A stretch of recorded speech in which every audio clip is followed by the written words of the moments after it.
Okay, I think we got it this time. We are live here on Sunday night. Technical difficulties are things we have. There may be some technical difficulties going on in Indianapolis with some of the things we just saw come out over the air on NCAA.com. It's been a long weekend. I've been up since about 3:30 this morning on my way back to LaGuardia, then driving up here.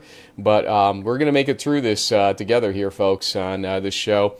We've got some great guests coming up, coaches that are going to give us perspective on both sides of the cut line, let's call it.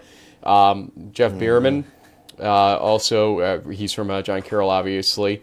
And then we'll also have Jesse Scott from Wheaton joining us and Matt Walker from River Falls joining us to talk about the ins and outs, literally, of the Pool C situation. We'll start the show by going through the brackets and talking about some of the round one games, and there's some anomalies there too. We just had to talk to a team. We literally just talked to a team about an anomaly or glitch that we spotted, and we don't know how it'll resolve, but we'll talk about it in a moment here. JB, first things first, you are watching In the Huddle's live bracket Sunday special.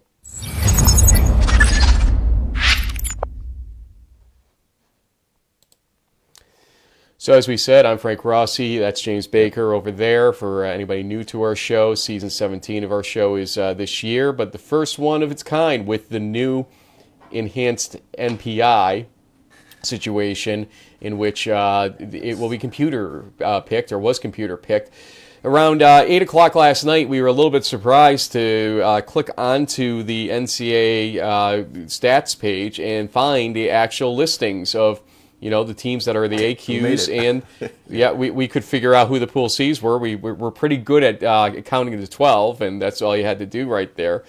So, there were some things we were very right on, some things we just missed on because certain subtle changes inside numbers make a difference. But we did warn teams that they needed to root for certain upsets, in that UWO game where they lost to River Falls was a difference maker in so many different ways. It seems like it allows John Carroll to get in as the final team, and maybe, according to some, protected Mary Hardin-Baylor, although not 100% sure on that. I think it was razor thin with respect to that one if it went the other way.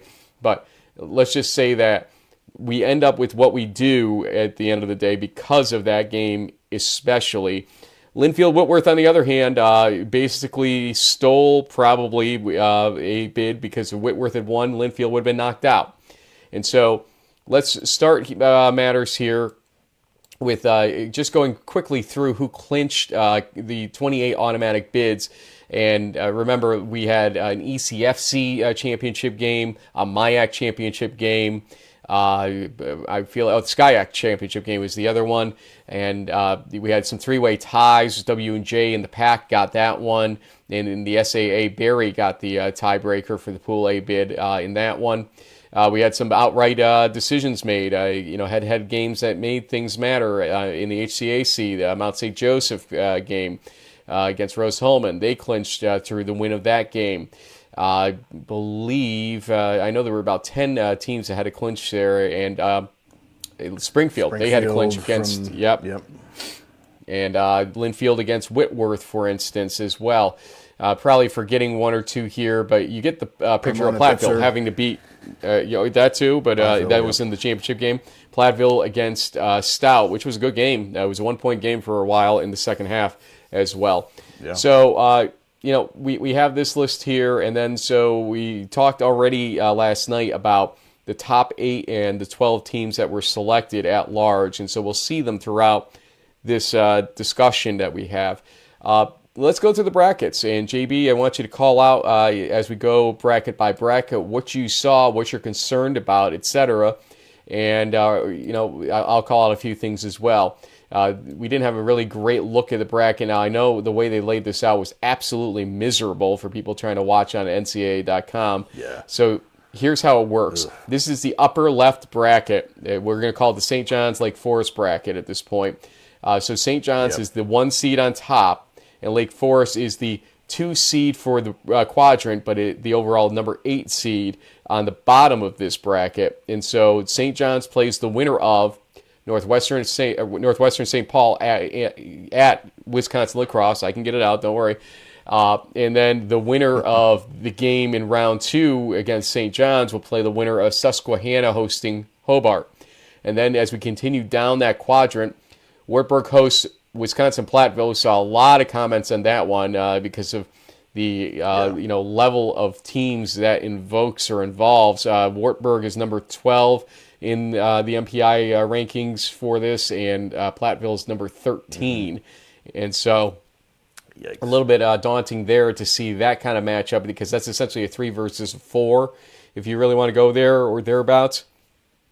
And also Lake Forest against against Co or Bethel. Co is hosting.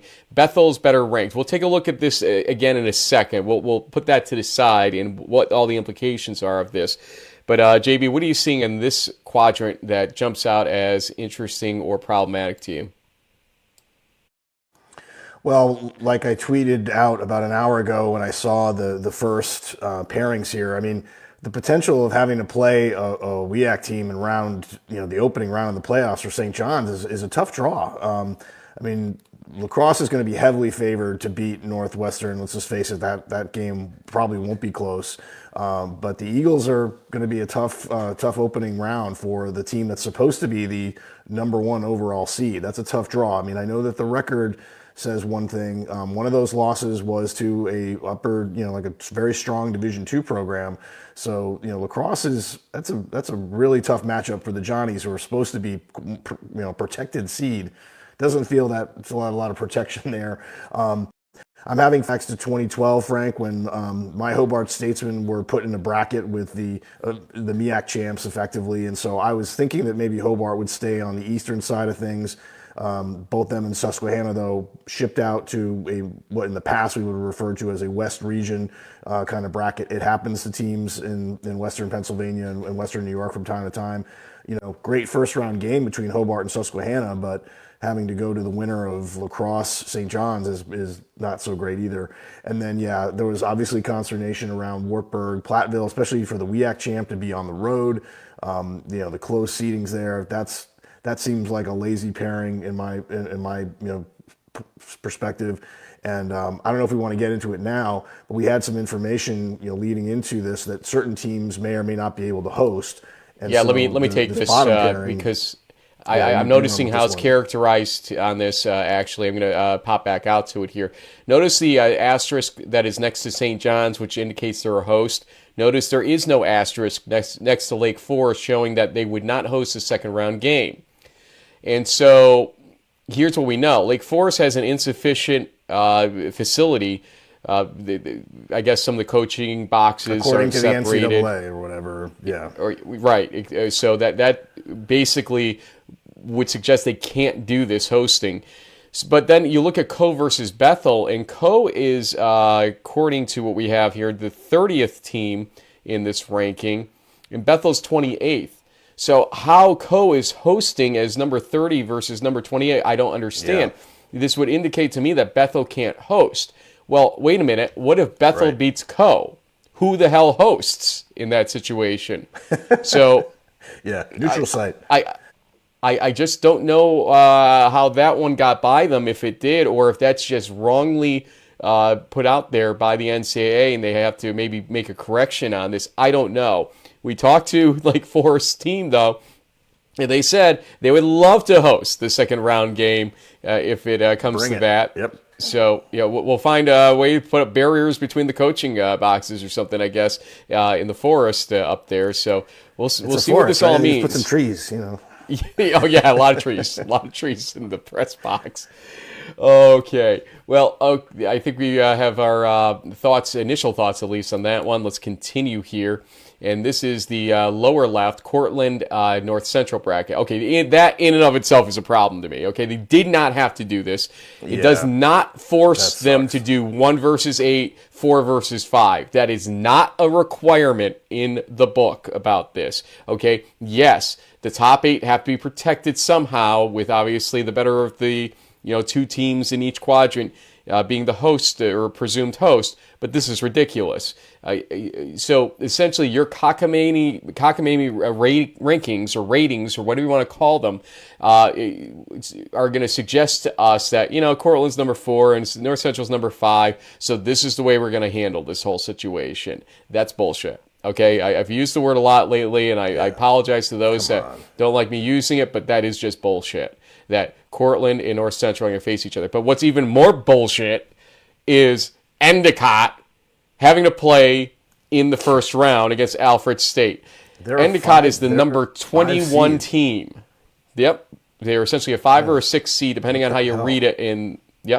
So Endicott goes from the top level 6 seed, essentially, I would call it, to a 7, or actually an 8A game. That is an 8A game because Cortland is the best of the teams in this quadrant. So they are an 8A, 8B game, or essentially a 9 or a 10.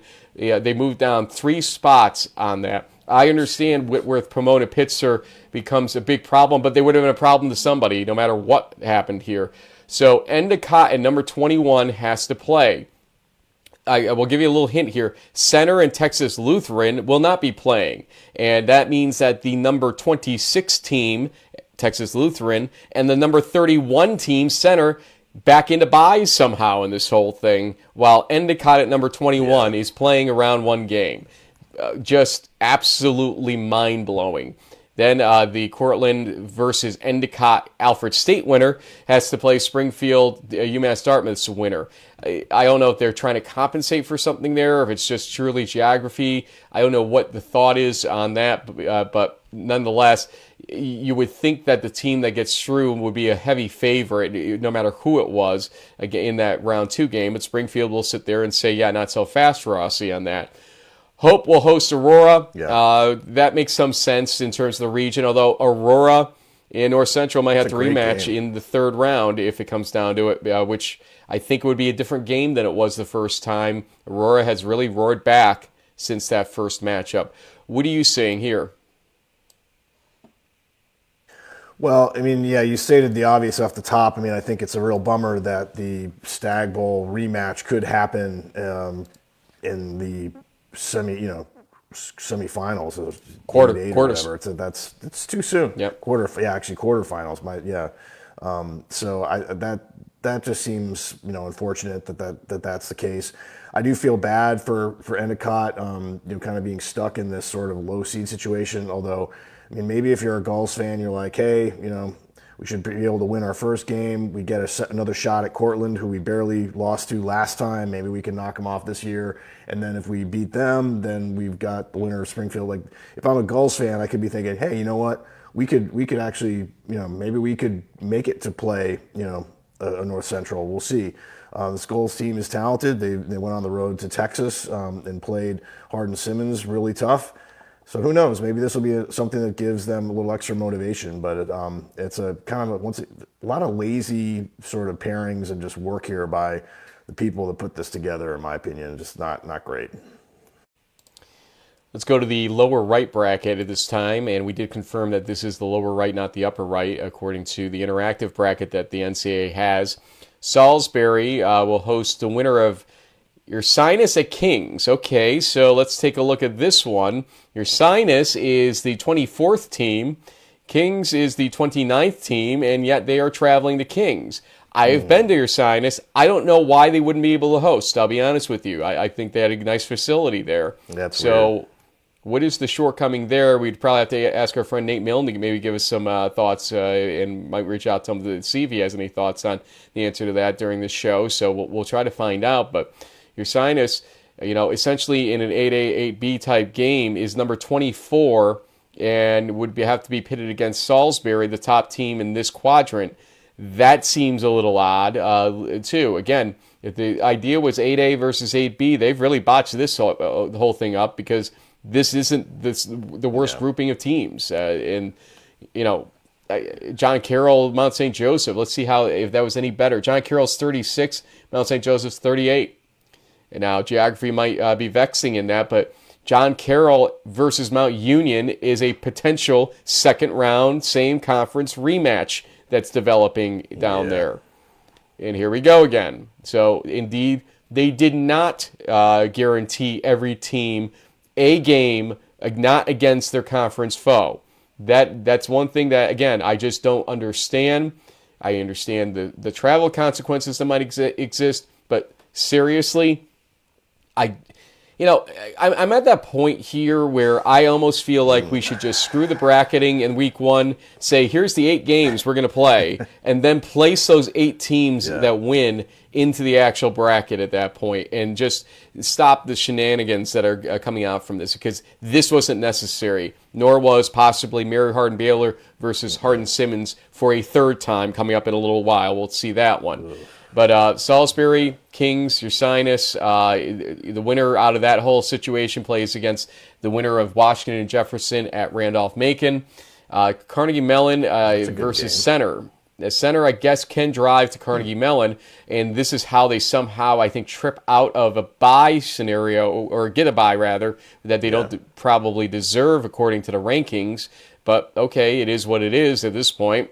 John Carroll, Mount St. Joseph. We'll talk more about this game coming up with Coach Behrman in just a few minutes, I believe, is the plan with him coming up. But, JB, one more time, I've covered some of the oddities here. Would you like to take some on yourself? Well, I mean, we know that Center is in Kentucky, which is basically or across the river from Cincinnati, Ohio, and I think maybe that, the proximity to Pittsburgh and all that kind of thing was just something that from a travel cost perspective made sense, so they got put in there.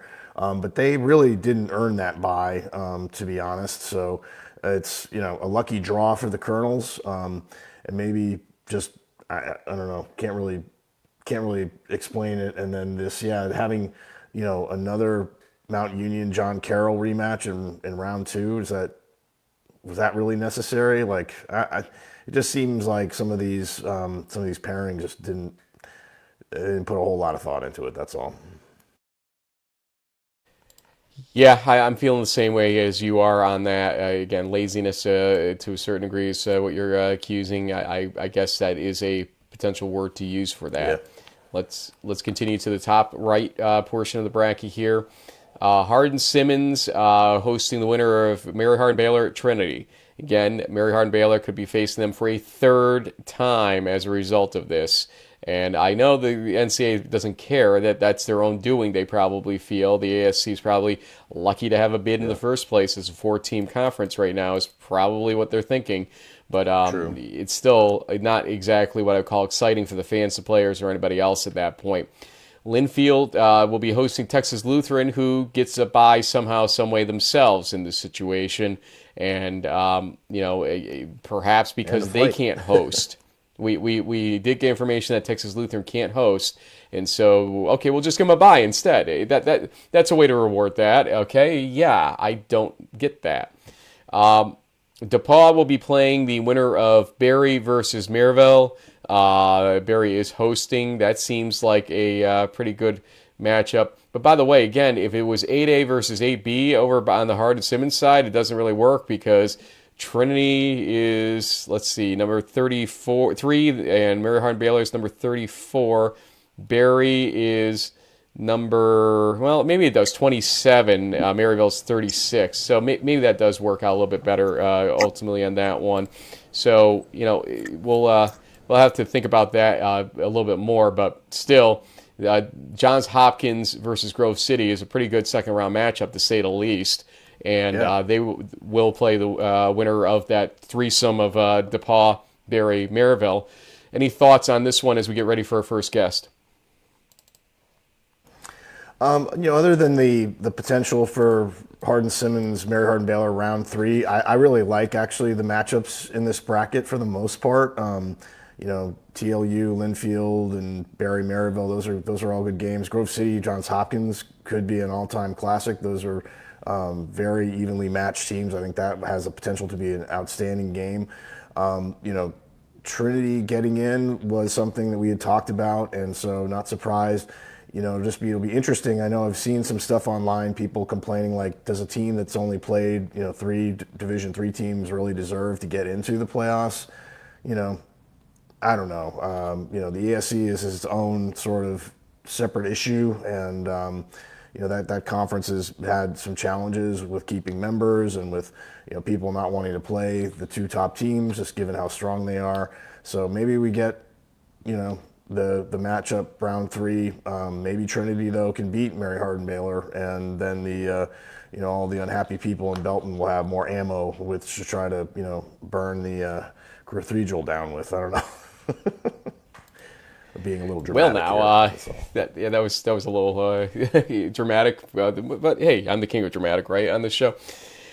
JB, we're going to move to our first guest. We're going to start with the good news, basically, in this whole thing. Last night, I was communicating with somebody over at John Carroll and had the ability to break some news that we thought they were getting in based on some of the preliminary numbers we were seeing come through, and then confirmed when we saw the final numbers that they indeed did get through as the final Pool C team selected. They had a big win against Marietta at home yesterday, so on senior day, and the Blue Streaks are going to streak right on into the playoffs here. We are thrilled to welcome back to the show because in a former life he had joined us when he was head coach at Union College, Jeff Behrman, head coach of the Blue Streaks, joining us for the first time officially. We tried to get him on a few times, but he's a little bit busier, more important these days, I think. So, Coach, great to have you join us. And how did it feel last night to find out, yes, indeed, you were going to be in the playoffs? Yeah, well, great to see both of you. Again, always appreciate all you do for D3 football. And I know it's a passion for both of you, and you guys do such a great job. But, yeah, the news last night, getting some of that indirect contact that you had here on our campus there was just elation for our players, the seniors especially, really, really emotional. You start a season 0-2, and as I told the team last Monday in our team meeting, it could have gone in a much, much different direction, but they galvanized, they stuck together, and they continued to improve every single week. And that was the message coming out of the Whitewater week was week 1 is, hey, we got to embrace the process of improving and just continue to focus on us as we continue to get stronger as this season goes. And they certainly have done that. Yeah, Coach, and it seems you're going to have to help me out too, because I'm just going to refer to him as STH, your quarterback with a pretty long last name.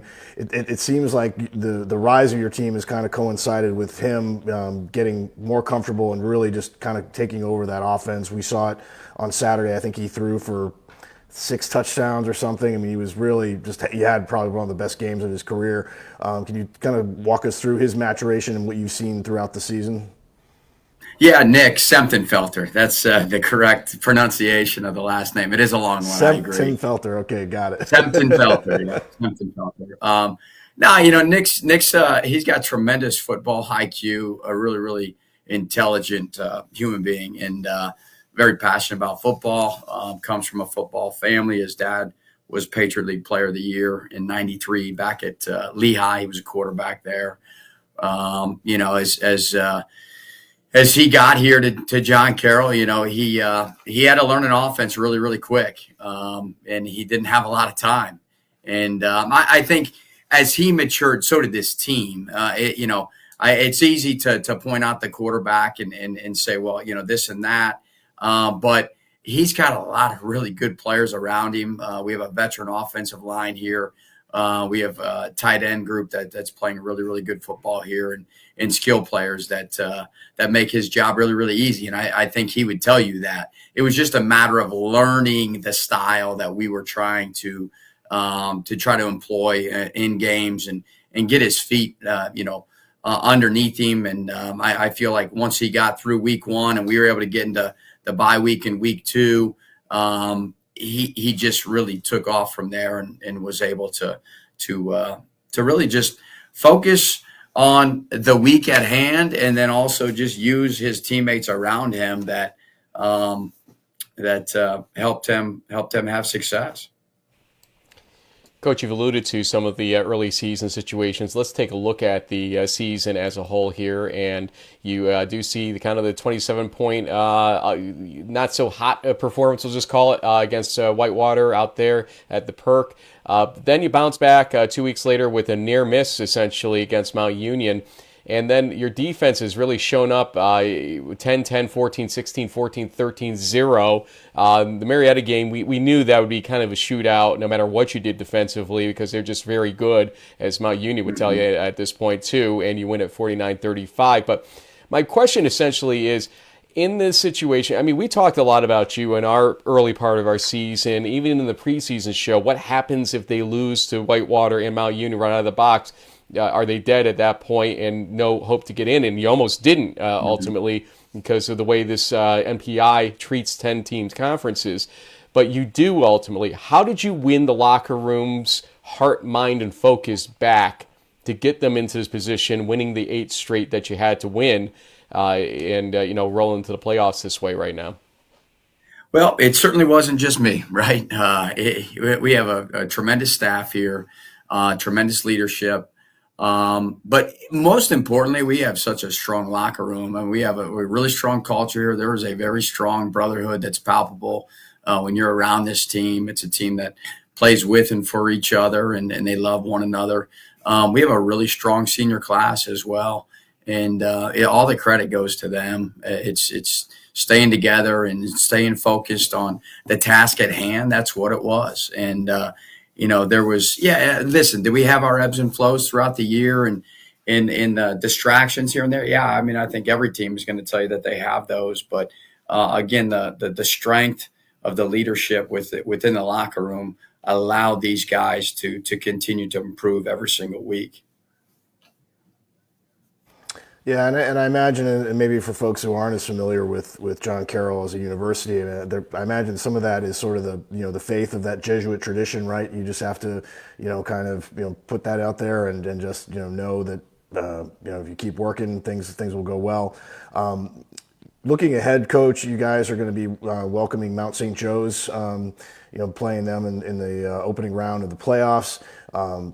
They've had a pretty good season of their own. A few early ups and downs. They played one of the teams from your conference early on in the season, and they also took on River Falls, which is an interesting matchup. But overall, they won the games they had to get to this point. They've had a pretty explosive offense over the last few seasons. You can see they're putting up 40 points on the regular.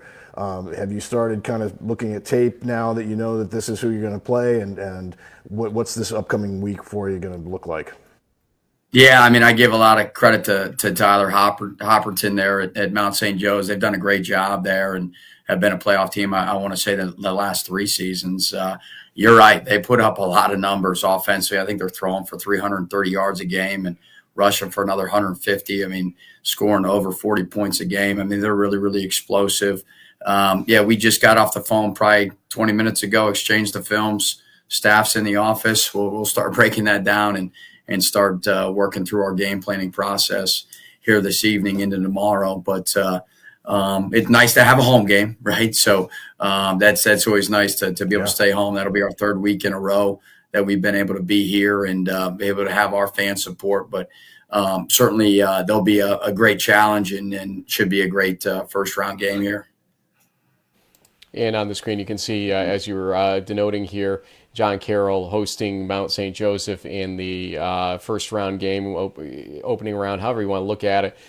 Coach, for as good as it feels probably have 40 teams now instead of 32, I'm going to stay on the screen for a second here because what's a glaring scenario is that the winner of this game plays Mount Union. And there used to be this tradition where when we were in the round of 32 before we increased this, that we didn't play the same conference foes in the first round. I wish personally that they would guarantee that every team would get that opportunity for just one game, be it in the first round or second round, essentially in this type of situation. But that didn't happen here, and it's a couple of different places where it's possible. How do you feel about this new system with NPI and glitches like that are kind of facing us right now? What are you hearing out there? I mean, obviously, you probably became a big fan of it around 8 o'clock last night, but at the same time, I know you're a very practical person about this stuff. And so, what is your overall thought about maybe things we can do to improve it?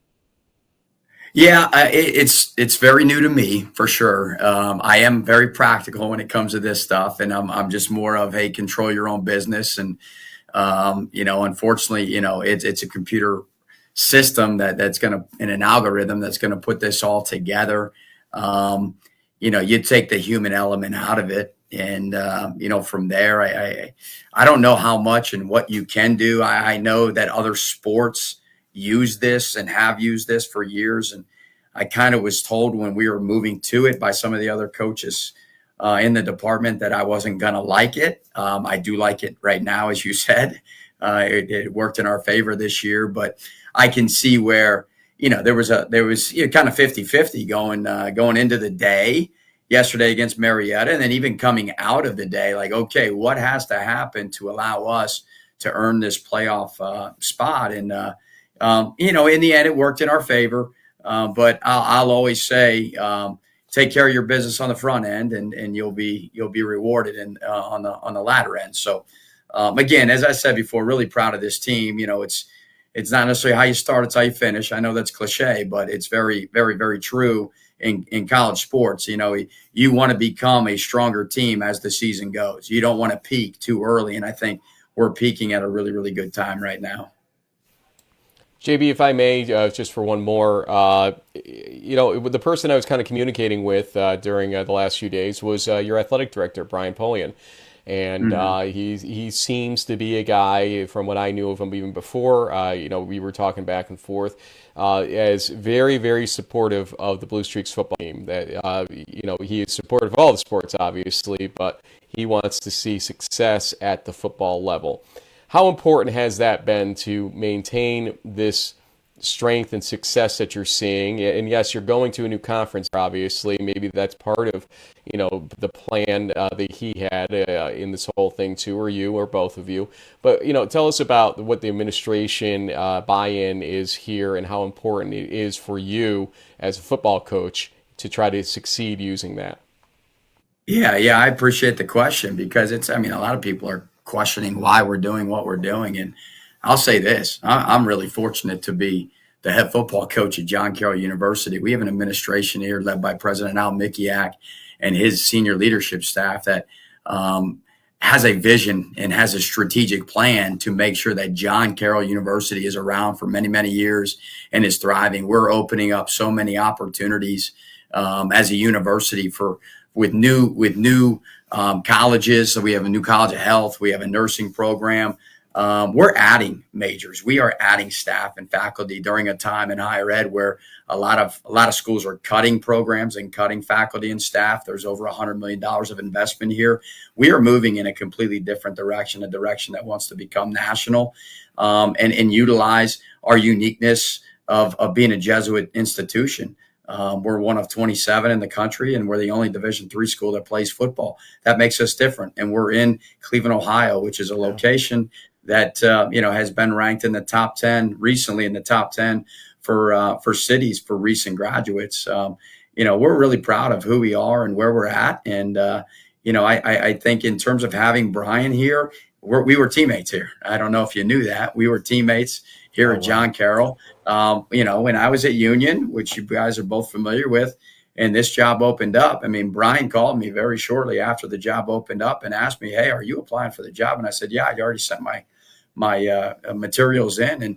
And he said, "Okay, I'm going to call the AD right now." So, and then, fast forward, 3 months after I took the job here, the AD that hired me resigned to take another position. And Brian calls and says, "Hey, what do you think about me applying for the AD job?" And I said, I think that would be a great thing, Brian. I think it's something you should do. And he's done a tremendous job here. Not just for the athletic department, but also for the university as a whole, as we take this jump into the national branding of John Carroll University. And again, the support he has of not just the football program, but of the athletics department is really, really critical. We won with them as the AD, we won I think it's the 9th time that John Carroll men's athletics has won the OAC All Sports Trophy. And I think we were second in women's last year. So, again, he's doing a tremendous job as we advance this school as a whole. Coach, I think well, just out of curiosity.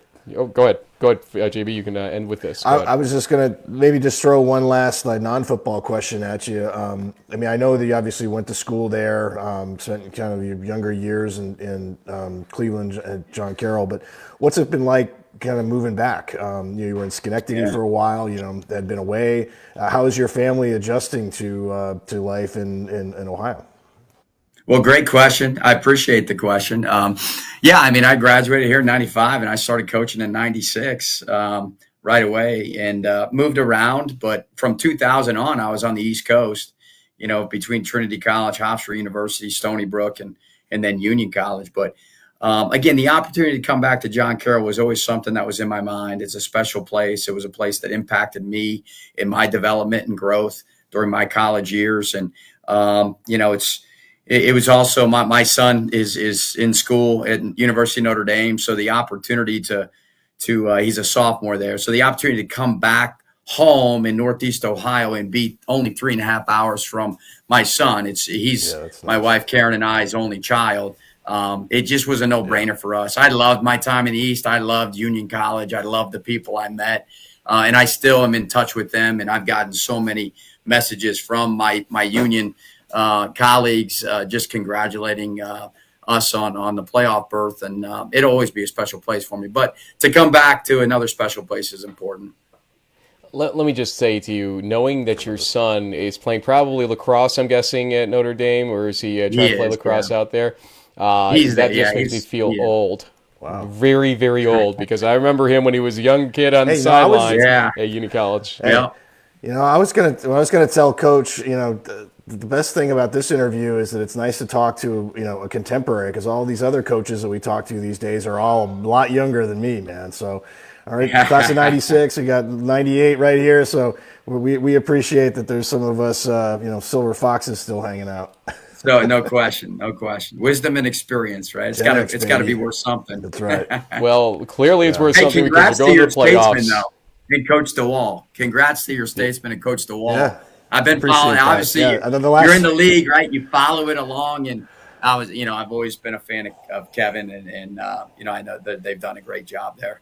I think they have Susquehanna, right? Yeah. Great. Yep. Yeah. Great. Yeah, real easy one to start with, right there, isn't it? And then St. John's, perhaps. Draws in this one, man. Yeah. Well, Coach. Minnesota. Listen, it's been great to catch up with you. Best of luck in the playoffs. Congratulations in the first place on this. I know it was a good elation type of 24 hours for your team, from the win to finding out last night and everything else. Now, make the most of it. And if you go against Mount Union again, well, we're pretty damn close the first time. So we'll see how it would go the second time in this type of situation. But first things first, Mount St. Joe's, and then we'll talk about the rest at that point. Thanks for joining us. Sounds great. Again, great to see both of you. I apprate again all that you do. Thank you. Thank you, Coach. That is Jeff Behrman joining us from. We'll get the right thing here. Don't worry. We're live. We're live for a reason. There we go. That's us. Hey. Yeah. So from John Carroll University, I should end saying that. Real quickly here, our second guest is in the queue and ready to go. Looks good and everything else. So thanks for his patience, because I know we were having a little bit of technical difficulty, but we got it to work, because that's what we do here. JB, I will let you set this up real quick as I get us ready for it.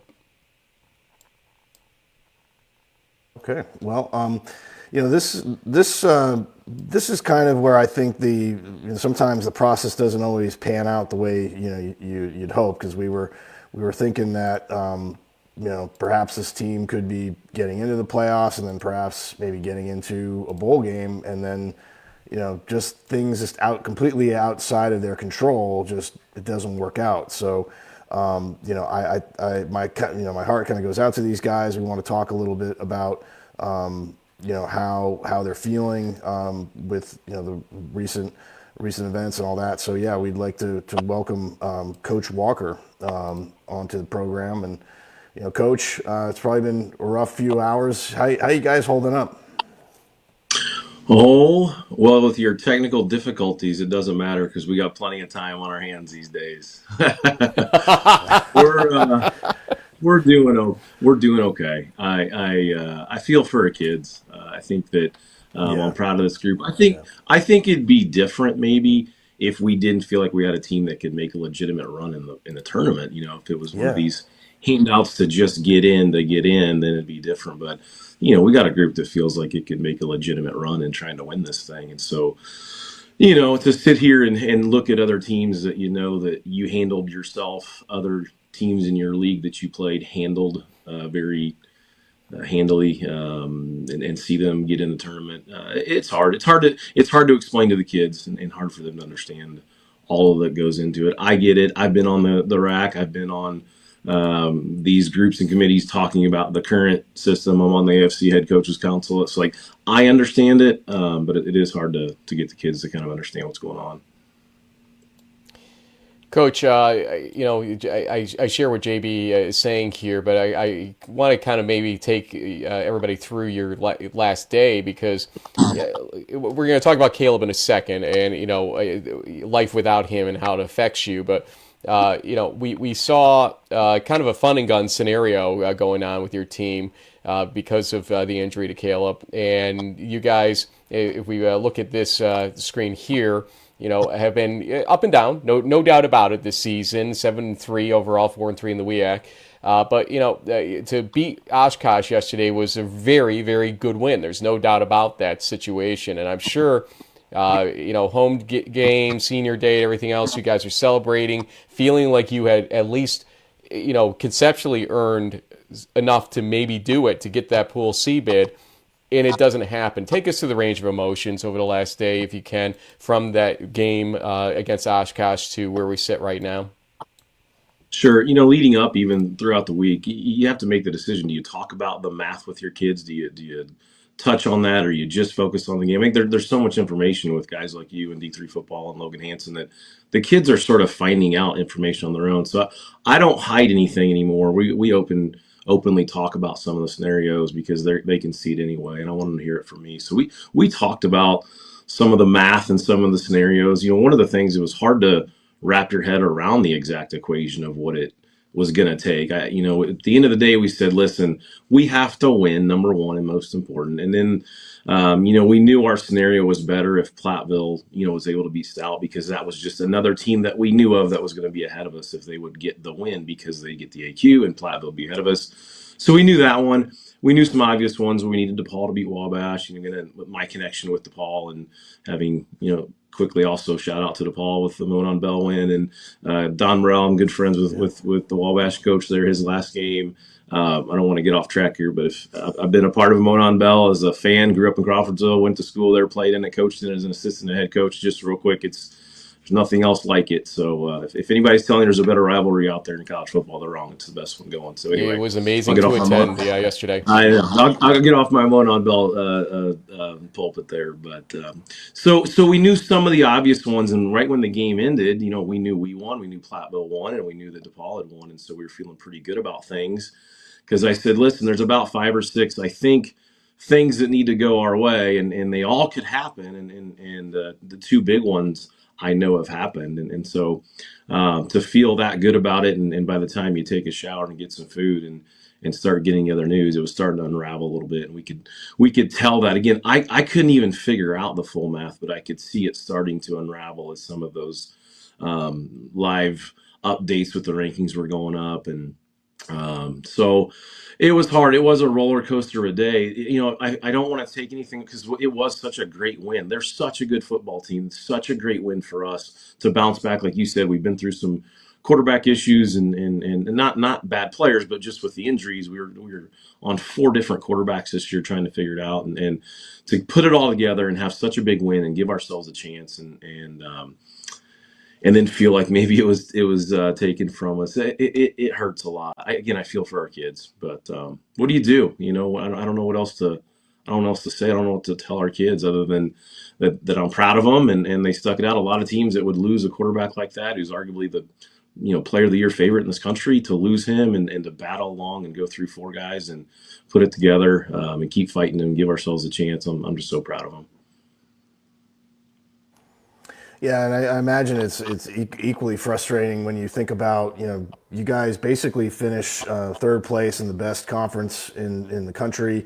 You have wins over a couple of teams that, like with Stout getting that Isthmus Bowl bid. I mean, I was a little surprised by that, but then I was reminded of this, Rose Bowl rule that your conference has, which is just, it seems strange that a team that finished lower than you in the standings, plus a team that you beat head to head, would get a postseason bid over you. I mean, is that just sort of how it is with the conference rules, and there's really not, is there things that coaches can do to try to change that in the future, or is it just is what it is and you got to just roll with it? We've talked about it. It is what it is, and it's easy to say and be upset with it now, but hell, a year from now, maybe that's us, and we would be happy the rule was in place. So I don't know. Again, whether there's 4 teams in the BCS College Football Division I tournament, the 5th one's going to be pissed. If there's 32 a year ago in our tournament, the 33rd is going to be pissed. There's 40 now, and a chance we thought to expand this thing to get more teams in that have a chance to win this tournament. 41, 42, 43 are going to be pissed. So regardless of how it is, those teams, barely on the outside looking in like us, are going to be upset and frustrated and feel like you got messed over a little bit, or that you had a chance. So whatever. I'm not going to get too upset about it, because again, a year from now we may be jumping up and down if that's the rule. Yeah, Coach. Yeah, that's true. I would want to take you back to the Platteville game. Probably something you don't want to think about if we could avoid it, but I do want to show one more time the weirdness of football, honestly, because what looked like just a conventional running play by a quarterback ends up maybe upending your season. 10 play runs for 16 yards, here's but you'll the run see by it looks like he Caleb, might have the last hyperextended play or that I remember seeing him in. As he finished it looks his like he run, may have hyperextended he something or calls something for else a going replacement on there, and to immediately field and calls leaves for to the sideline somebody and else would to not come in at return that in this point. So game. he's very That aware was a something wasn't huge right with him. demoralizing We didn't really moment follow for, up too much. River Falls We were game. hoping, because we're fans of Caleb, he's a former guest of our show, that he would be back and that their season would roll as he would be the engineer of on most days, and unfortunately it didn't happen. What did happen to Caleb, and how did it affect your team ultimately to lose such a warrior out there? Because he started the season lights out, as Alma will tell us all, and yet here we are sitting here talking about what could have been, possibly in part because of what we just saw right there.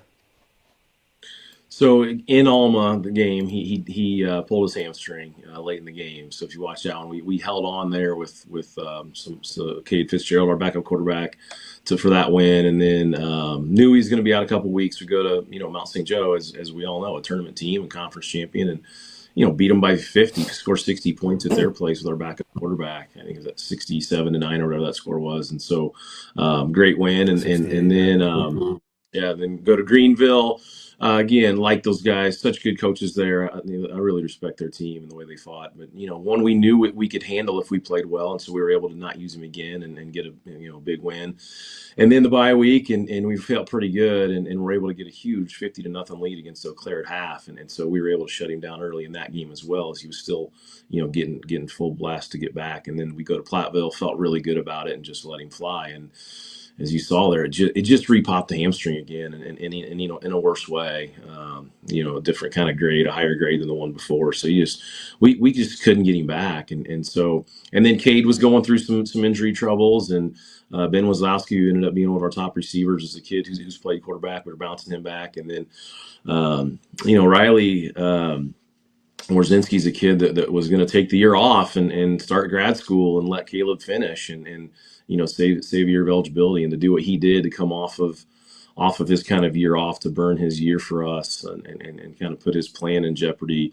I give a lot of credit to him. We needed him, and it was no one's fault. Just we weren't quite ready yet with him, and we have a unique system designed around Caleb, and everybody knows it, to take a different body and fit him into it, because Riley's got such a great skill set, and Cade is similar to Caleb. So to sort of switch it, it's not good when you're in the middle of this and you're going to Platteville, you're going to La Crosse, you're going to, play in front of 21,000 at Whitewater. Those are hard days to get a quarterback situation figured out. And so it was no one's fault, man. And he battled and played great. And again, it's easy to say, and no one wants to hear your whining and bitching and complaining now, but I'd love to go play those games again. I'd love to have gotten in this tournament because we got it figured out, man. He's rolling, and I think we could beat anybody in this country. I really believe that, as good as this defense is, and finally getting this quarterback thing figured out and kind of moving on from the way we had to run it with Caleb versus now. I just feel my heart goes out to these players because they know it. They know that too, and I think the people in our league know it, and other people around college football that follow our little world in Division III know it. But we're not going to get that shot, and I feel terrible about it. Coach, does the WEAC deserve more than 2 teams?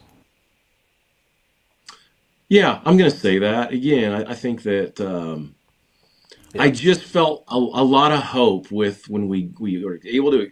Here, listen, I'm for a representational tournament. I believe in conference champions being rewarded.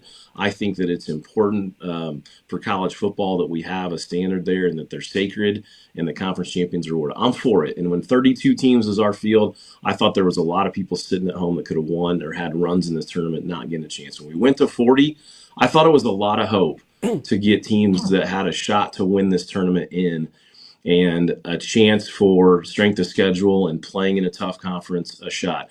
I'm not going to sit here and rip it to shreds. I'm not going to go off and be emotional because I'm still pissed off. It's not what I'm going to do because I understand it. We're not going to ever be able to get it perfect, but I don't know, unless it's going to be so hard to conference power rank. I don't know if that's possible. But I'd love to continue conversations about editing it to make sure that narratives like, hey, just make sure you don't lose in non-conference. Hey, make sure you schedule super easy and go 9-1 and 8-2 and not play any challenging games. Hey, I just don't want those to be the narratives coming out of this NPI and this new tournament format. I want challenging games to be a part of college football. I want tough conferences and to play in the best league in the country to matter. I thought we had flexibility when we beat Mount St. Joe and Alma, and you watch teams like Oshkosh beat Linfield and Wheaton, and you see Whitewater handle John Carroll the way they did. It's like, okay, we did it, fellas. We kind of earned some flexibility and some breathing room as a league. We can go cannibalize each other like we did and beat the hell out of each other, and we can still get 3 or 4 teams in this like should happen.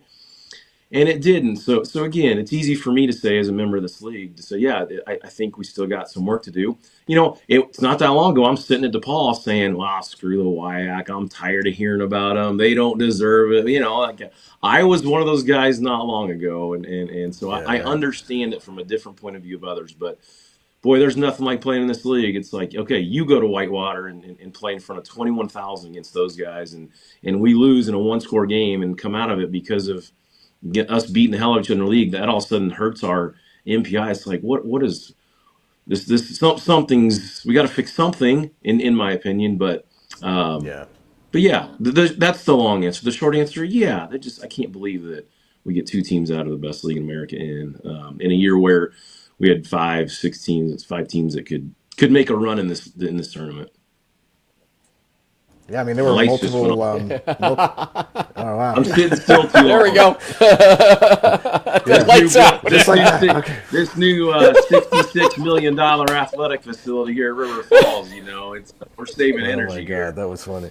It says $66 million in recruiting. 66? Yeah. JB, go ahead. So since Frank and I have been doing this for a while, we kind of know what the reality is here. I mean, on one hand, I'm sure there's a certain element, like the bittersweet side of it is, it's a bummer that things didn't pan out, but you get maybe a little more time with your family, especially with the holidays coming up. But I also know that coaches are out recruiting and just, the clock never stops. This is like the most 24/7 job that there is out there. So what's the next couple of weeks going to look like, for you guys? I mean, is it getting back on the road recruiting? I mean, it's a kind of the cycle. You never really get off the treadmill, right? We have 4 kids, my wife and I, and all of them, one's in college, the others all had stuff going on today. And we find ourselves in the middle of the day today at noon, sitting at one of the little bar and grills here in River Falls. Is such an awesome little town on the main street there. And we're just sitting there by ourselves and saying, "Oh God, what the hell are we doing? I should be in the office grinding, getting ready for the next opponent. She should be running the kids around. Here we are having a little cocktail at noon on a Sunday here. But yeah, we gotta nice.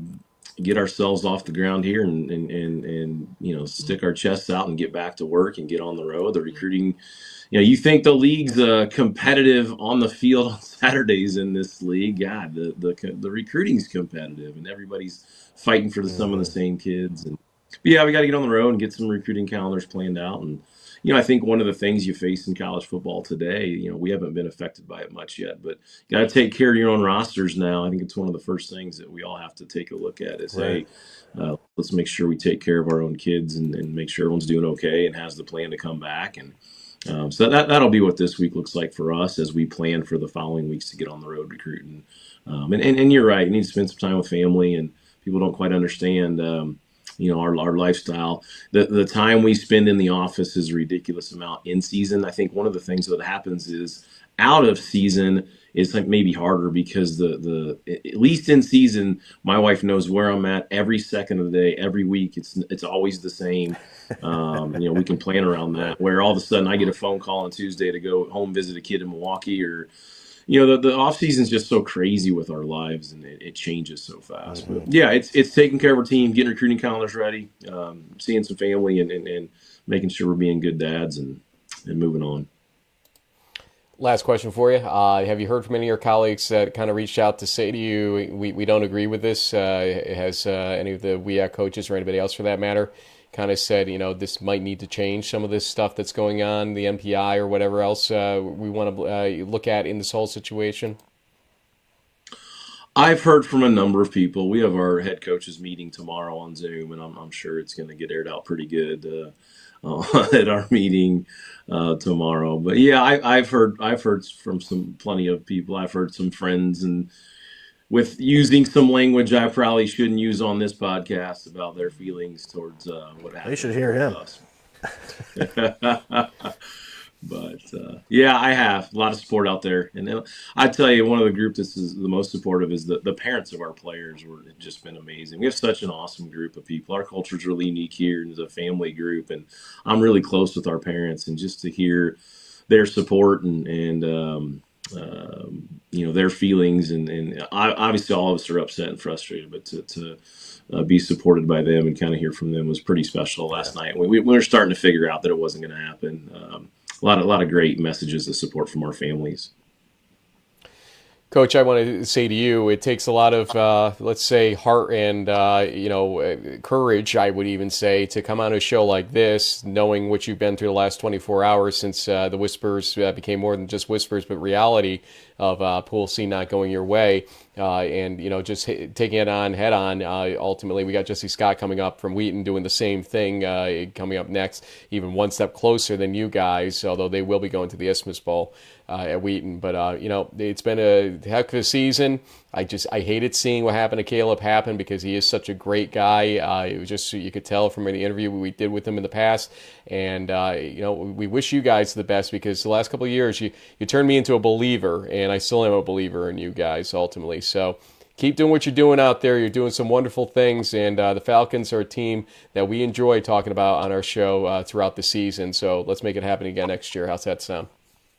It sounds great, and I appreciate it. And I want to tell you this: some people in my, administration here, they were a little concerned, not in a bad way, concerned about me coming on and being emotional and saying some wrong things. And I said, listen, I'll behave. Number one. Number two, I'm going to do everything I can to support guys like you and what you guys do, because we need to promote Division III football as much as we can. It's the greatest thing going, and it's a level that nobody quite understands enough about. The best thing going. So I said, I'm going on because I believe in everything we can do to support, Division III football. So thanks for what you guys do. And don't worry, Caleb qualifies for a medical red, so you might see some fireworks next year. Good. But just going back for a second, Let's work together to fix this system, though, because I think we all agree that there's something that needs to change somewhere and a few spots on it, and let's work together to fix it. Turn up that strength of schedule dial a little bit. Let's I think that's probably it. Something. Again, I think part of it is we need to go through a year. We all have to understand it. Again, I'm not mad at anybody. I'm glad we're trying. I'm so blessed we got the 40. I think it was such a great step in the right direction, and I think we have opportunities to fix it and talk about it and edit it, and so I'm not going to go through this being sour. I'm gonna be a part of the solution and keep having these great conversations, and hopefully we can try to get it right. But again, who's to say what's right? That's going to be the hard part of this whole thing at the end. I think and I know you guys want to get me off here, but I think one of the things too we got to talk about is these other sports using the MPI like soccer and some of these. Hockey, the majority of your schedule is non-conference games, and so many things can be swayed with non-conference games. In football, we got leagues with 0, 1 game, 2 game, 3 maybe at the most, and that's the majority of swaying some of these numbers. And so I think that's one of the things that the issues that we face is we have such small amount of games, and everybody's league in the interior is going to go 500 at the end of the deal with all the strength schedules. It's going to 500 in every league with the win losses. The non-conference settles a lot of things, and we just don't. Majority of our schedules are in conference and not non-conference. I think it's one of the things we got to talk about. Just as an FYI, I did the math today on the average NPI for each conference, and by the number of teams in a conference, 10-team conferences were absolutely in problem zones because they were stuck in the 48.5 to 51 range, while the 7 and 8-team conferences could veer up or down wildly from those numbers. But that means the veer means some conferences are going to always be ahead of you, that some teams are always going to have the advantage over those 10-team conferences out there. And so I think we need to look at that as well down the line. We'll that's a whole nother show for a whole nother day. Maybe we'll have you back on to discuss it. But Coach, again, thank you for joining us. It takes a lot for you, I know, to do this, and thanks to your administration for having faith in us as well after you reassured them that we would take good care of you on this show. Thanks, guys. I appreciate it. I'll come on anytime. Let me know. Thank you, Coach. Thanks, Matt Coach. Walker, head coach of the Falcons at UW River Falls. Wow. Getting ready for our next guest. While I get us ready for that next guest, JB, I'm going to pop up kind of a focus here on the round 1 games that we need to pay attention to a little bit. And why don't you take folks through kind of what's happening here in these? Yeah, so I believe if you're looking at these are in the upper right and left parts of the bracket. So yeah, you've got in this opening round the UMAC champ going to UW La Crosse, which was the one Pool C team that the WEAC got in. It is what it is. We have Co going to Bethel. Is that? Yeah, I guess that's Co is. I thought Co was hosting. Yeah, there we go. Bethel at Co. I got mixed up there. Sorry. Alfred State at Endicott. We already went over why that's questionable with a 21 ranking there for the Gulls, but it is what it is. Pomona Pitzer's flying up to play Whitworth, and so the winners of those games will be sent to St. John's, Lake Forest, Cortland, and North Central. Lake Forest, we're not really sure about the whole hosting situation there, especially if Bethel can't host and Lake Forest can't host. They're going to have to figure something out. I know that the Foresters will make that game happen, absolutely, if they have to. So that's where we're going there. On the other side, we have this sort of Texas pod here with Mary Hardin Baylor going to Trinity at Texas. The winner of that game will go to Hardin Simmons. We've got Maryville and Barry, some southeastern teams that will take the drive out to Indiana. Maybe have to fly, I guess, depending on the mileage, to take on the Tigers, who just won the Monin Bell. In the lower right bracket, we've got Salisbury taking on the winners of Kings and Ursinus. Mount Union will host the winner of John Carroll and Mount St. Joe's. Potentially see another Mount Union John Carroll game. It was a 6-point game last time. Maybe they'll put on a thriller again. We'll see. But that's where we're at. Well, we're not here trying to be sad party poopers here, but we want to get perspective from all sorts of people in this whole scenario. And in this case for us, It comes down to you saw a team that got in, you saw a team that didn't get in and also didn't get a bowl bid. We've got kind of the in-between, although I'm sure they would have rather been the Jeff Bierman, perspective on this ultimately over at John Carroll. But Jesse Scott, the head coach of Wheaton, is going to join us here. And they were just one spot out. And, to see John Carroll ahead of them ultimately at 8 o'clock last night Eastern time probably was not the best news in the world that they ever had. But Coach Scott, thanks for joining us first off. Second, if you could take us through the last even 30 hours, because your game ends, jubilation, I'm sure that you had such a great game yesterday. The seniors celebrating them, and then you kind of find out a lot of people were assuring you, I think, that you would get in perhaps, and it didn't end up happening. Take us through that roller coaster if you can. Yeah, well, first, Frank and James, I just want to thank you for having me on. I appreciate this opportunity. The last 30 hours have been met with a whole lot of mixed emotions. I was really excited for the way that our guys came out and performed yesterday on the field. Had a great senior day. I felt like they were ready to play. And one of the challenging realities of where we sit here today is that we feel like we're playing our best football at this point in the season. And that doesn't mean that we necessarily get to keep playing in the context that we want to. So I think like everybody else, I was refreshing the NPI numbers periodically through the course of Saturday night. There were a handful of moments where I saw us at 12 and then saw us at 13 and saw us at 12 and saw us at 13. That back and forth was pretty challenging to navigate in the gut. But it is the reality of where we're at. And our program's task is to move forward from here. Yeah, and I guess if it's some consolation, it's great that there is this Isthmus Bowl opportunity now that didn't always exist, and you guys are going to get to play a pretty interesting team in UW Stout that is knocked off some teams that surprised people and then came up a little short elsewhere. I mean, tell us about, especially for your senior and fifth year players, how just getting that one extra game and that one extra week of practice really, what that really means to the program. Yeah, I think UW Stout, you mentioned it earlier. I think they're a team similar to us who's played some of their best football down the home stretch of this season. I had our captains in my office earlier today talking about this upcoming week. And while there's certainly, again, to acknowledge it, the morning of what we don't have, there is an opportunity to us present on the table here. And we want to make sure that we're in a position to take advantage of it and make the most of it. We talk here about a standard about doing the right thing the right way all the time, and we want that to guide how we approach this week and we prepare for this upcoming Saturday. Coach, let's take a look at the season, the highs and lows of it. And I've been critical at times. I've said out loud on this show that, would the real Wheaton College Thunder, step forward, stand up here? Because it seemed like, Jekyll and Hyde at times. But as you suggested, and you're right, you were playing your best football toward the end of the season. There was no doubt about it. But, the 7-point loss to Oshkosh, and that team ends up to be a common thread, it seems like, in a lot of the chatter over the last 24 hours. Oshkosh and the whole Whitewater connection and the connection between some of these teams, it's amazing how they influenced so much, it feels like now in retrospect, on this whole thing. But you bounce back with a big win against Augustana, who, it's always, you never know what you're going to get with Augustana, it seems like, but they can be a very good team out there. Carroll, obviously, the 22-10 win. Then, look, you play North Central the same way everybody else plays North Central, okay? You lose by 28 to them. They're a great rival with a great quarterback. We know Luke Lanen and who he is, and I'm sure you're going to send a graduation gift to him now that he's going to be done over there. So you can look forward to that, I'm sure. But then look at you guys. Win by 21, 37, 7, 48, 54, and 52, if my math suffices. And we actually thought the North Park game might be semi-close. It wasn't.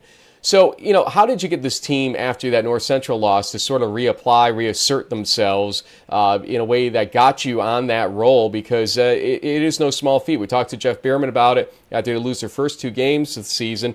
You did similar things to win your last 6 ultimately. How did you do it to get them into that mindset and role?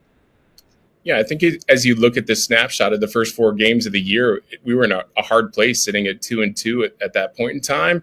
And for a program that wants to go from being really good to being a team that's winning games late in December and now at the beginning of January, we want to take that next step. That's a hard position to be in. At the same time, our guys love each other. They love what the W on the side of their helmet stands for. They love the distinctiveness of what Wheaton football is about. Our theme this year was to be all for one, and that became a rallying cry for our guys to invest in. And again, to apply that standard regardless of our circumstances, to go do the right thing the right way all the time. And I feel like our players did a great job of diving into and investing in that. Yeah, and one of the things we got to see firsthand when we spoke with Giovanni Weeks in the preseason was, it seemed like he was maybe debating on doing something different, but he was like, you know what, my heart is here. This is my teammates. What was it like, seeing with senior 5th year leadership like that on your team, especially when you're going through, like you said, that 2-2 point in the season. How did guys like Giovanni, sort of help the locker room, turn the other direction and start rattling off with this? You guys are on like a 6-game winning streak now. Yeah, I think when we got to that point in the season, what I'd point to and what I'd go to is that it wasn't just one guy. And obviously, Gio has a substantial voice on our team. He's a captain for us. It's actually year 6. A lot of guys refer to him as the grandpa of our locker room. He has been here for a long time, played in a lot of big games, a lot of critical games, a lot of big moments. And for him to walk out to that next practice in the aftermath of us being 2-2 and go about his work a particular way, so that's a great example for everybody else. But I think what was really distinctive is that he wasn't one of one doing it that way. He was one of dozens of guys who were eager for the next opportunity, that to varying degrees realized that there was still hope for us to be in a position to have a chance at the national tournament and accomplish what we wanted to. But really, again, just believed in doing things a particular way. And that's where I'm so proud of this team. I feel like we put challenge after challenge in front of them, week after week, day after day.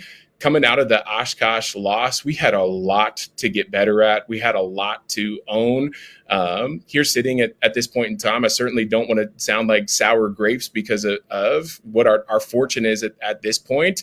If we come out and we play better in that game, I think we're having an entirely different conversation about where we're at today. And we want to own that. And I feel like our guys did own their response at every point this season in a way that I'm exceptionally proud of. Coach, to me, any other year, you would have gotten in even on a 32-team scenario, or you would have been just outside, okay? So with only 4 Pool C bids it would have been this year, I think you would have been right there. You would have been the second Pool C team under consideration in Region 5 behind Co. And I think Co would have been picked pretty early this year compared to last year being the last one in. And you would have been sitting there for a little while, but then as resumes start popping up in the old system, eventually you're going to be picked because, again, you lost to North Central the same way anybody else would lose to North Central, and your only other loss was against an Oshkosh team that's in the WEAC. Let's not kid ourselves. You heard our last guest. In the game. Yep, correct. So, to go from that into this new MPI structure that leaves you out entirely, mainly because you're in a 10-team conference, is what I would deduce. That does not help you in the math of MPI at all. What is your thought right now? Are we going down the wrong road? Is there something that we can fix? Are you going to participate in trying to fix it, and others in your conference? What are the initial thoughts right now about this process that we're in and how it plays out down the line? Yeah, I've had the opportunity to serve on the RAC for the past couple of years. So I've gotten to see quite a bit of this firsthand. I've gotten to participate in the calls, ranking teams regionally for the past 2 seasons, got to see what that looks like, got to see this transition year to NPI. I think my big picture commentary on this right now is I think what is best for Division III football is that we incentivize people playing really good people on a week in and week out basis. My frustration would lie in a structure that disincentivizes scheduling the most competitive game that you can find and instead rewards someone finding the the best game that they're really confident they can win. I don't think that's a good thing for Division III athletics. I don't think that's a good thing for Division III football. I don't think that, given the competitiveness of our division, that's ultimately what people want. I think people want to see people play really good games on a week in and week out basis.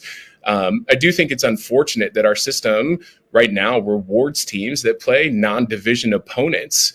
If we had scheduled a FCS team, a Division II team, an NAIA team, and then gone into conference play from there, I think we're probably in the bracket. And philosophically, I don't know that that's what we want to be about. And I realize as well as a lot of people do, that scheduling is challenging right now. And that's where I feel like doing something that incentivizes taking competitive games in which there's going to be risk is a real positive for the division, rather than something that, if you're trying to scheme for the best possible NPI position, it is punished. Well said. Well said. You lose 40 numerator points for a loss, or about 38, 37, depending on how you look at what happens to the other team's number in the whole win-loss scenario. But when you divide that by 6 or 7 games or 8 games, depending on what your denominator is, that's 5 points of your NPI at that point. So you're absolutely right. If you had played an FCS team or Division II team or NAIA team and then did what you did against the rest of your schedule, you probably would be in at this point. You are correct about that. It's an interesting scenario for sure, and I hope, like we said to Coach River Falls, Coach Matt Walker, that you'll be part of the solution as much as anybody down the line, because I think we need voices like yours out there ultimately to help solve. I think you'll never find the perfect system. You know that from doing what you've done on that rack before, but it doesn't mean that we can't still strive to be better about what we're doing, especially now with the 40-team system out there. So I appreciate your words on that, and I'll let JB ask his next question. I guess looking ahead, now that you know that you've got one more game, is this week going to just feel like week 12, just regular film practice, all that kind of stuff, just business as usual for you guys, or are there other things about the bowl game where there's a little extra pomp and circumstance kind of leading up to it? Yeah, we're going to approach it as a pretty normal week for us.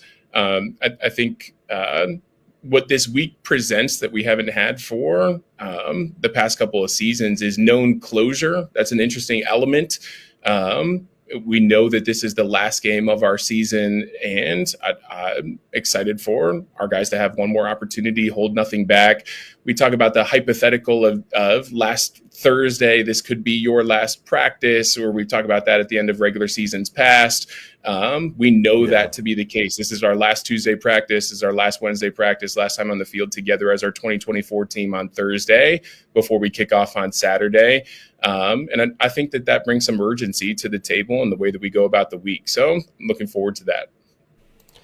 I want to close by saying two things. First, the same thing I said to Coach Walker, which is it takes guts and a lot of chutzpah to come on after what you've been through, I'm sure, over the last 24 hours. And we truly appreciate you joining us. There are a lot of people out there that were surprised to hear that we would have both of you on the show today, but you didn't hesitate to come on, and that says a lot about you and your program.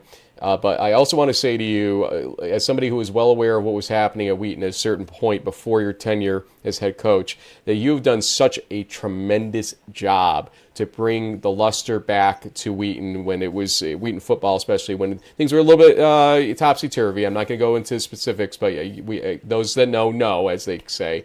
And that's your leadership as a head coach that helps get it into the position where you are a household name for all the right reasons ultimately. And just, congratulations for being that guy and for getting that level of success. And guys like Giovanni Weeks, who we said the same thing to earlier in the season. So be proud of everything that you've accomplished there. You didn't get to the playoffs, but don't lose sight of the big picture, because it is special over there at Wheaton, and I've enjoyed my time when I've gotten out there for sure to see you guys play. Even when it was a loss to North Central, it still was a classy place to be. So thank you for everything you're doing and for joining us tonight. Frank, I appreciate that, and while that's directed towards me, I'd point to the effort of so many individuals, players, and coaches alike for Wheaton football to be what it is today. It takes the effort of so many, And I'm greatly appreciative of the way that people believe in the mission of this place and buy into it. And I'd also thank both of you for the opportunity to come on and talk about this. I think these are important conversations, and I don't want it to seem like it's important because we're the first team out this year. But I just think that they are important. And I think the way that we go about it going forward we just need a lot of discernment applied to what the process looks like and do everything in our power to continue to make it better, acknowledging that there are always going to be inefficiencies or weaknesses along the way, but we want to do everything in our power to get it right. And I'm grateful for these conversations. Amen, my friend. Coach Jesse Scott, Wheaton Thunder, best of luck in the Isthmus Bowl. Everybody that's played in it has had nothing but rave reviews about the treatment and the situation. It's a top-notch organization that puts that together, and they start asking us weeks ahead of time, hey, who do you think is going to be in our game? I'm like, the heck if I know at this point, at week 4, week 5, and even coming down to yesterday, I still didn't know, and, they've got a very, very good representative from the CCIW and one from the WEAC as well in Stout. So it'll be a great game. We'll be paying attention to it because there won't be all that much action on Saturday. So we'll be peeking in to see how you guys do in the Culver's Isthmus Bowl. Thank you, Coach. Appreciate it, guys. Thank you. Take care now. Thank you, Coach. Coach Jesse Scott. Whew. Yeah, maybe I'll he'll tell you get something. that huge, cool silver trophy, man. Those Isthmus and the Lakefront Bowl trophies are pretty nice. Absolutely. But what a show this has been. We're going to take a 5-second pause here, remind you who we are, what we're doing, and then we're going to close out the show real quickly, going back through the brackets one more time, so stay tuned.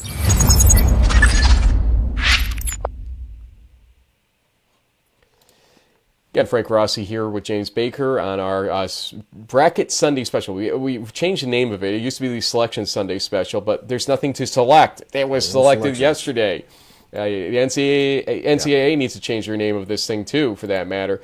But, JB, let's go back through the brackets briefly here, and we'll just quickly point out, again, for those just joining us, any issues we had along the way with what we're seeing. Again, it is not a mistake that Lake Forest has no asterisk next to their name to host in round 2. From what we understand, they cannot host or would not host unless the other team can't host, and then I don't know what happens in that situation. But Bethel, as the better-ranked team, is not being shown as the host against Co. And so if they can't host for some reason, which would be the indicative of that usually, then I don't know what happens in round 2. But Co and Bethel, a very good game for week 1 scenario with 40 teams. And the winner going against Lake Forest at that point. Above them, there, Wartburg hosting Platteville, which is a game that a lot of people have been, flagging to us all through the evening. Yep, what do we say it was? Number 13 versus number 12, 12 actually. and 13, I think.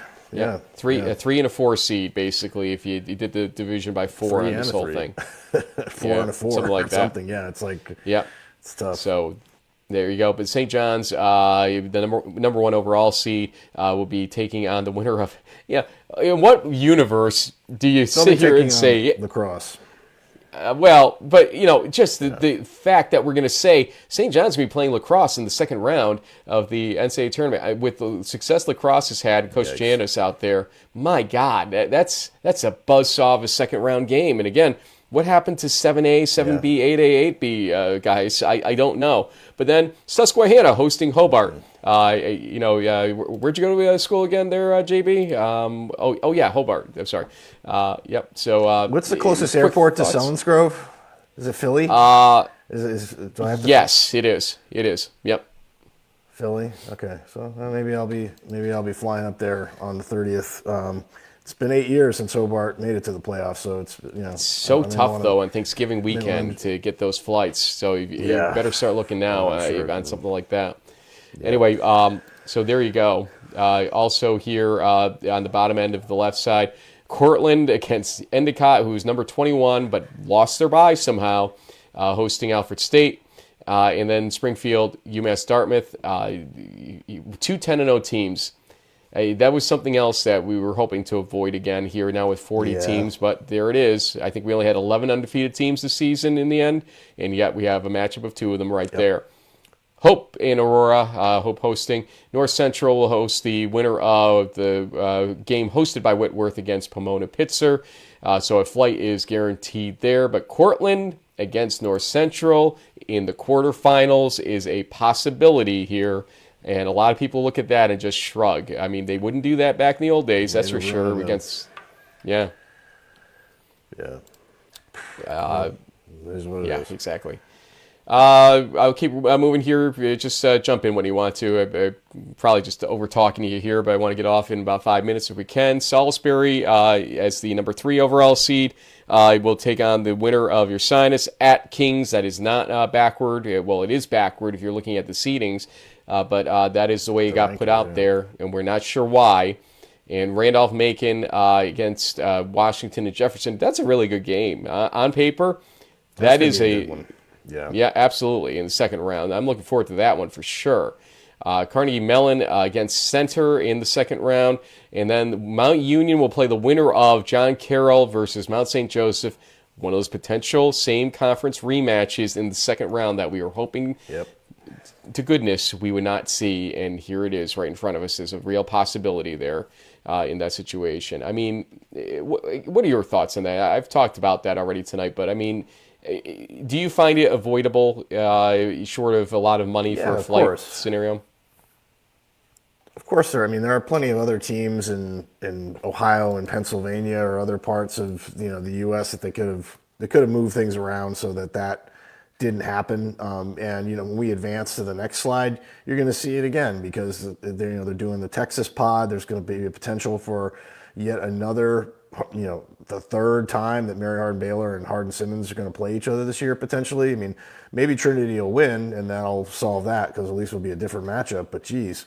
And then, you got Texas Lutheran, which really didn't earn a bye, getting a bye, but they have to fly out to Linfield. That's a long trip and a tough draw for them. But still, with their MPI ranking, that doesn't make sense. And then you have Hopkins Grove City. Actually, that might be one of the best second round games rather that we'll see. Two really strong teams, kind of really at their peak right now.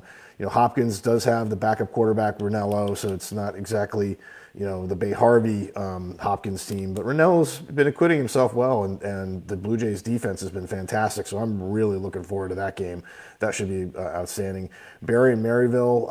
I think Maryville used to be in the SAA before that. So this is kind of an older South or Eastern rivalry that'll be renewed here. Two good teams with very good offenses that'll probably put up a lot of points, and the winner of that game will go out to Indiana to see DePaul, who you had a front row seat to see yesterday. They're the real deal, that's for sure. They just rolled over Wabash for most of that game. It was really never in doubt. We'll have the interviews up when we get to them at this point, folks. DePaul looks awesome. Yeah. Yep. A couple things here. I know you've got some questions on Twitter coming up in a second, but a reminder that we've got bowls to announce tomorrow at noontime.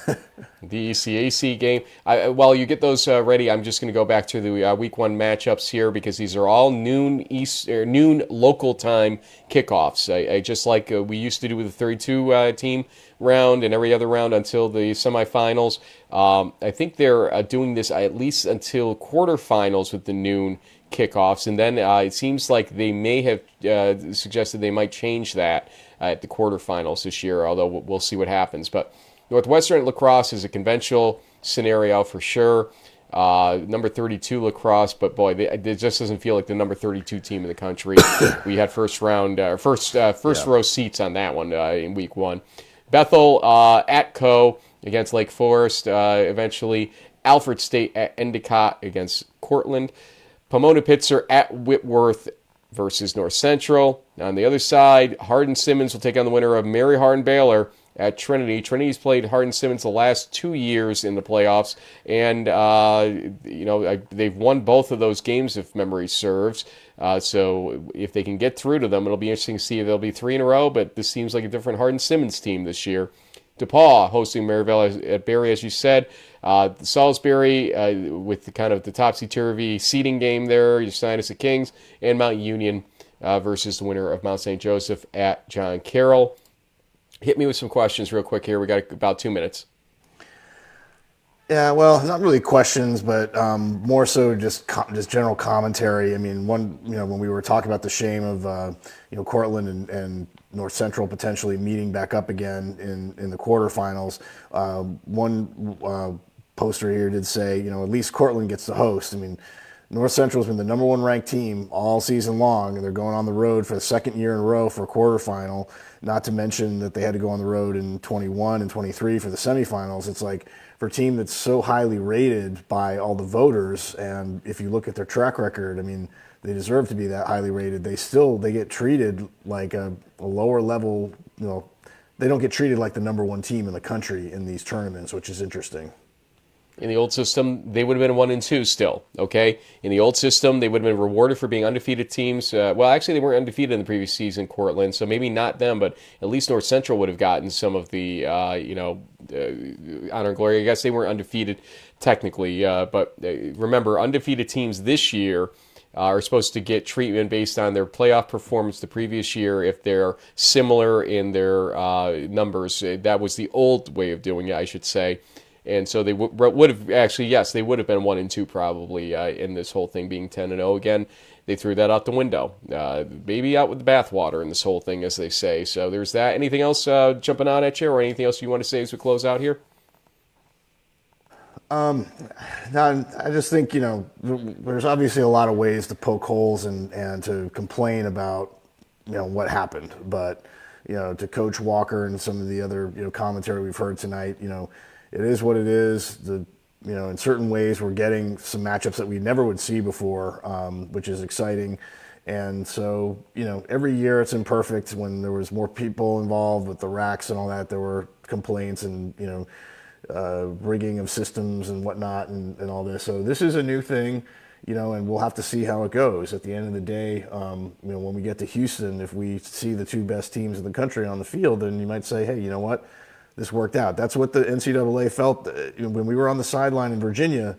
They were like, "This is an amazing game. Like we got it right. Like this." And the way things played out, especially with Cortland winning, I think they were like, "Our tournament worked." And so we'll see if that happens in Houston or not. Personally, people ask me who I think is going to win the whole thing. I've said St. John's out loud to people, and yet they're on the same side of the bracket as North Central and Cortland ultimately too. And so that left side is, again, interesting for different reasons this year when you think about it now, with Cortland added to the left side of the bracket. And so that would be a semifinal matchup possibly if they can get that far. But they got a lot of tough teams to play, both of them, between now and then.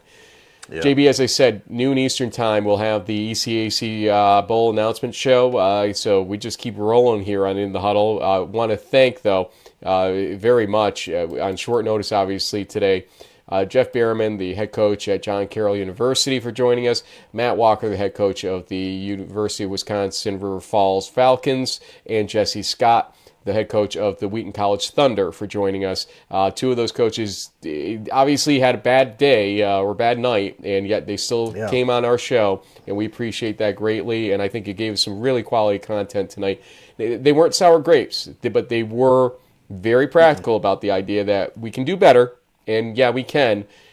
Now we're going to turn a corner here, now we've had this conversation, to the playoffs themselves, because there's not a damn thing we can do about it here, folks, in terms of changing anything that's here. So let's go have some fun now. Let's see who the best team in the country is when we get through the 6 rounds of action that we're going to play now.